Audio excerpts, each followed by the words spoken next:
What happens physiologically when we have a drink?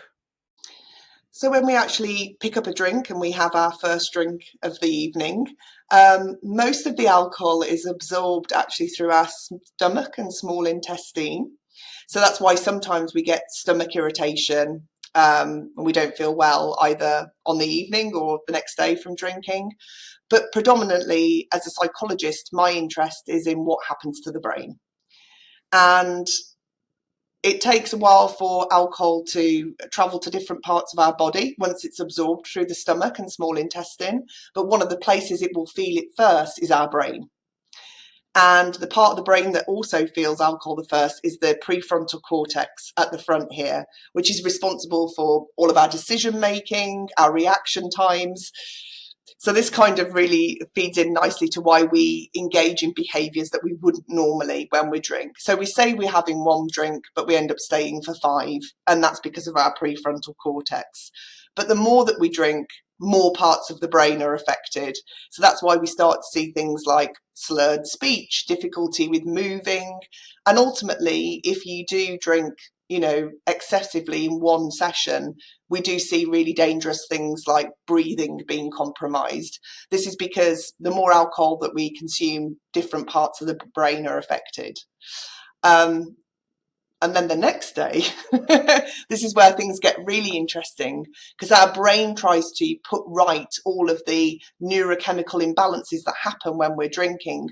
So we've got all of that going on in terms of the brain, in terms of feelings of anxiety and low mood. But on top of that, as you mentioned, dehydration, upset stomach, nausea, sometimes actual vomiting. And this is because actually what our body's really trying hard to do the next day is break down alcohol into substances that we can process. So alcohol's toxic, right? And it gets broken down into something called acetaldehyde, which is really toxic for humans. We have to do this in order to be able to get rid of it, but this makes us really sick. And I think that's really mostly responsible for the vomiting, the nausea, the racing heart. It's not good for us as humans. Okay, so alcohol hits our brain, but it hits a specific part of the brain, at least initially, the prefrontal cortex. And then the more that we drink, the more the effects spread throughout the entire brain. Am I correct? Yeah, as your blood alcohol concentration increases. So the first part of your brain affected is that prefrontal cortex. But the more blood alcohol that you, the more alcohol that you have in your blood, we start to see other parts of the brain are affected. And what's unusual about alcohol is that some drugs have a receptor in the brain. So there's the nicotinic acetylcholine receptor. We have opioid receptors, but we tend to think of alcohol as a really dirty drug because it basically interacts with every neurotransmitter in your brain. Every part of your brain is pretty much affected when you drink alcohol, which is why we see everything from, you have your first drink, you feel quite relaxed, it's pleasant, all the way through to, not being able to stand up, not being able to speak. That's why we see such ranging effects because of the global effect on the brain. That's sort of like the inverse of what we've been told as kids in school or as teenagers, Mm-hmm. like alcohol is safe, but the other stuff is super dangerous. So, Yeah. you can drink, but don't touch, don't touch the party drugs or whatever, or don't smoke marijuana. And Yeah. it's funny how it's a complete 180 from then. There's a really big study that was conducted in the UK, which were aimed at looking at ranking the harms of different drugs. So all drugs, illegal and including legal drugs such as alcohol and tobacco. And alcohol comes out on top as being the most harmful when you consider not only the harm to the individual taking the drug, but also the harm to society. Because in the UK, if we think about the amount of policing, so when people are violent because they've been drinking, or they commit crimes or violence, or they have to be hospitalised because of their drinking, but also lost productivity of not being able to work, for example, because you're too hungover. So the costs of alcohol to society are and the individual are huge. Okay, but if I Understood that correctly? Like the bad decisions come straight away because the prefrontal cortex, gosh, this is a mouthful, is affected immediately as soon as we have the first drink. Yeah, really, really early on. Yeah, within one drink, research has been able to show that. So that part of your brain that decides you should go home, you've got things to do tomorrow, you've got work tomorrow, that part of the brain is the bit that's compromised first.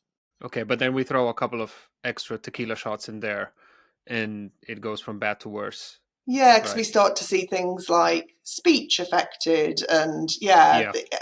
we lose our inhibitions, and yeah, these are all because of alcohol's effects on the brain. Recently, I saw the movie Leave in Las Vegas with Nicolas Cage. Mm, I don't know if you've seen that I film. He have, plays like yeah, a suicidal alcoholic who decides yeah, that he's going to drink himself to death in two hmm weeks or something. An extremely cheerful film, but yes. it certainly is possible to die from drinking too much in one sitting, isn't it? Yeah, absolutely. You can poison yourself with alcohol, but as I mentioned, the parts of the brain, essentially, our most primal part of the brain is to keep us alive and keep us breathing.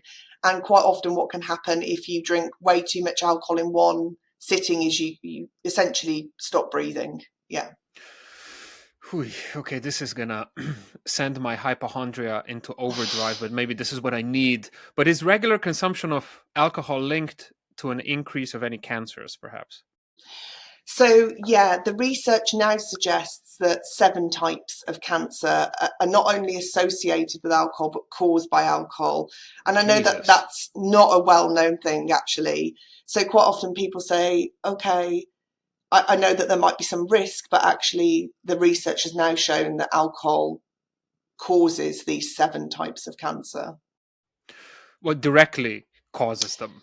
Yes, yeah. So research has now been able to show that. I can't remember them all off the top of Yeah, my head, but some of them are right. quite unusual cancers like head and neck cancer. But there's a really strong particular link between breast cancer and alcohol, which is one of the biggest ones. Wow. Here's something I can't wrap my head around. We all know people, maybe from a local pub, perhaps even, we have them in our families who've been drinking every day for decades and yet are still doing fine, relatively Hmm. speaking, besides getting that typical face that people sometimes get when they drink a lot. So if alcohol is, in effect, nothing but poison, how come these types of folks are still walking this earth?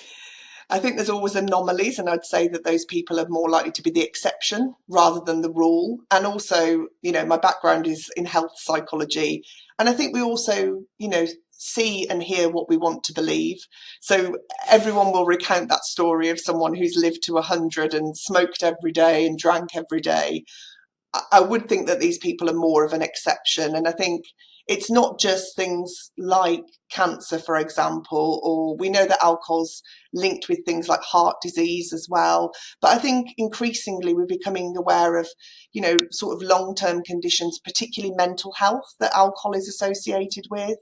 And I know it's one of the reasons that a lot of young people give for either cutting down or giving up alcohol is the mental health effects. So the sort of the next day, as it's been dubbed, hangxiety. So that terrible anxiety that you get the next day, or low mood, that for some people continues for quite a while. So I think, yeah, the effects of alcohol are really far ranging. And yeah, it's not just those big sort of health conditions that we think about. But I'd like to think that the people who, have drank a significant amount every day, that they're an exception. Yeah. Hmm. Okay, so it's kind of a similar effect than people taking drugs describe as having like a come down from drugs because apparently a lot of like endorphins or whatever have been burnt to crisp during the night of Absolutely. drug taking. So is it similar to that? Well, yeah, alcohol is a drug, I guess. Well, it Right. is. At the end of the day, alcohol is a drug. And that really pleasant feeling we get when we have a couple of drinks, I think most people experience that if they've ever drunk alcohol.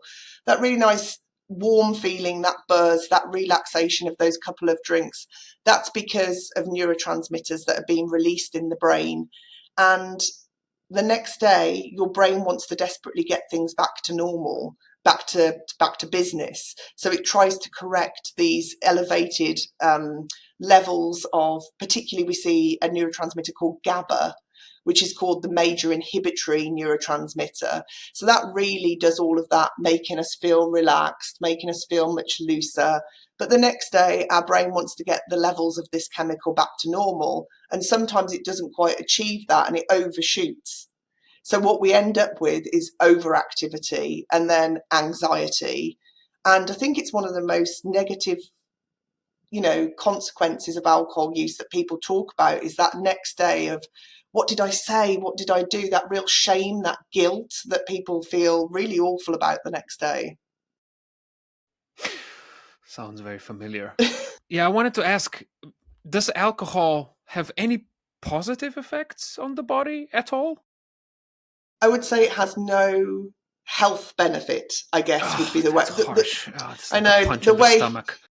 No health benefit. That doesn't mean that people don't get benefit from the social aspects of what they do when they're drinking. And I know Yeah. for some people, they will associate alcohol with socializing and having a good time. So it's not, that's not the non-health benefit. I guess what I'm saying is health-wise, there aren't any proven mental health positives of drinking or physical health effects.